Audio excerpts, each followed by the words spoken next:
Sunday স্পেশালে আজকে আমরা mutton বানাবো। কড়াইয়ে তেল দিয়ে দিয়েছি, তেল গরম হচ্ছে, কম স্টিমে গরম মশলাটা দিয়ে দিব, তেজপাতা দিয়ে দিয়েছি, তেল গরম হয়ে গেছে, পেঁয়াজটা দিয়ে দিব, পেঁয়াজটাতে লবণ দিয়ে দিব, মশলা সব সাথে বেটে নিয়েছি, আদা রসুন জিরা গোলকি ধনে, পেঁয়াজ ভাজা হয়ে গেছে, এবার মশলাটা দিয়ে দেবো, মশলা দিয়ে দিয়েছি, এবার মশলাটাকে ভেজে নেব।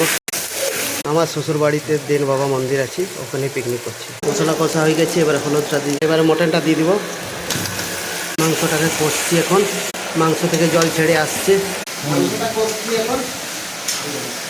মাংস কষা হয়ে গেছে, এবারে জলটা দিয়ে দিব, মাংসটা এবারে সিদ্ধ হতে দিয়ে দিব, মাঝে মাঝে মাংসটা একবার করে নেড়ে নেব।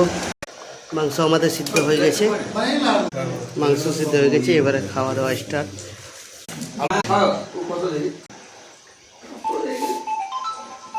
মাংসর একটা চিপা সিদ্ধ হয়ে গেছে।